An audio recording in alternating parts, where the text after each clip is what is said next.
Hey folks, this is Carl Gallups, host of Freedom Friday, and this is a special Freedom Friday update report.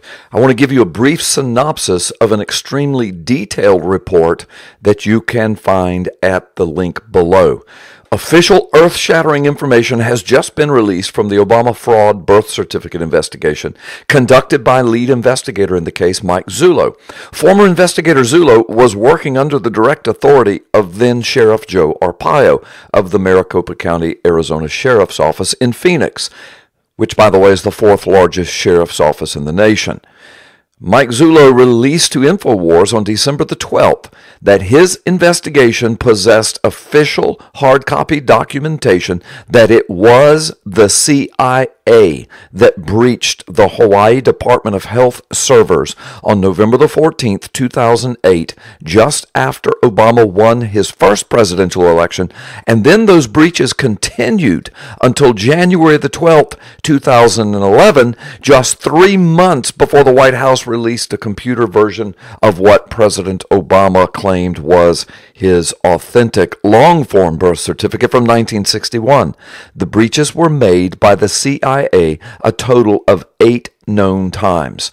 The electronic surveillance database provided to Zullo in late 2013 by a then confidential informant, Dennis Montgomery, working with the sheriff's office, was apparently created by the NSA as a part of the NSA's illegal and unconstitutional Project Dragnet. It was an electronic surveillance of U.S. citizens. It was first revealed by news reports in 2005, and then further documented by the revelations of whistleblower Edward Snowden in 2013. Montgomery, represented now by attorney Larry Klayman, has since, of course, been given full immunity by the FBI. He's turned over 47 hard drives, including information he supplied to Zullo concerning Obama's fraudulent birth certificate and highly classified information that he had removed from the NSA. The documents strongly suggest that the CIA played a role in the forgery of Obama's fake birth certificate documents. Sheriff Arpaio and Chief Investigator Zullo have identified in the database breaches of known Hawaii government IP addresses accessed by known CIA IP addresses that were used in the breaches. Zullo's investigation is in possession of all of those IP addresses. Other data indicates the CIA also breached the University of Hawaii's extensive records on Hawaii history and genealogy.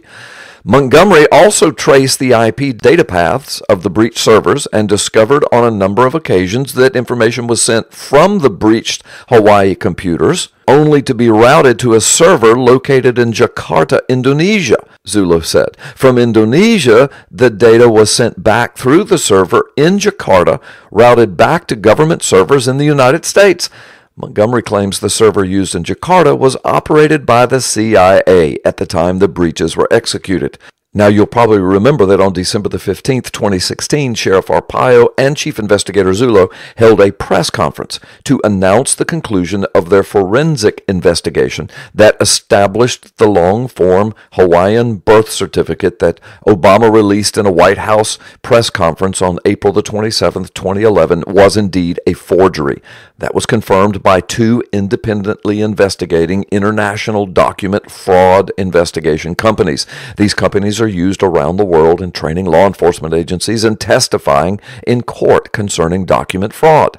They provided the Zullo investigation with affidavits attesting that the long-form birth certificate that was posted on the White House website was indeed built from the ground up on a blank template and was a forgery. At the press conference, Zullo showed a video of Obama's birth certificate alongside one obtained from Johanna Ani from Hawaii that the international forensic expert said contained 9 points of forgery, establishing that Obama's long-form computer-generated birth certificate released by the White House had been copied from Ani's birth certificate. Zullo says, quote, "What the White House released was not a physical hard copy document. It was not a copy of any verified, authentic document. It was absolutely nothing.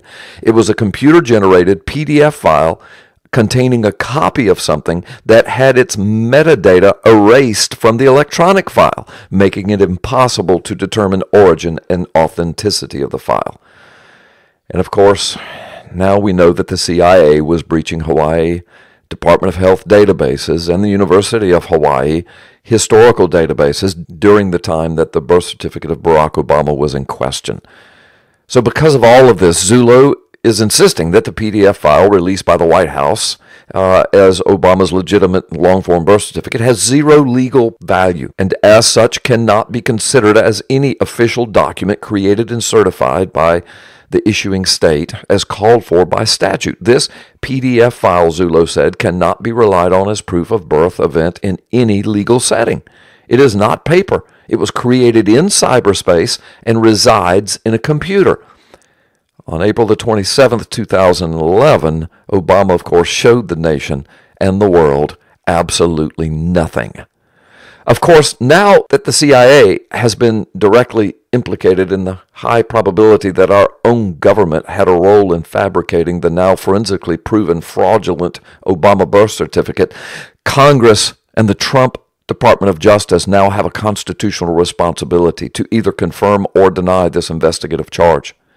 You see, this could very well be the biggest crime ever perpetrated against the United States of America in our entire history.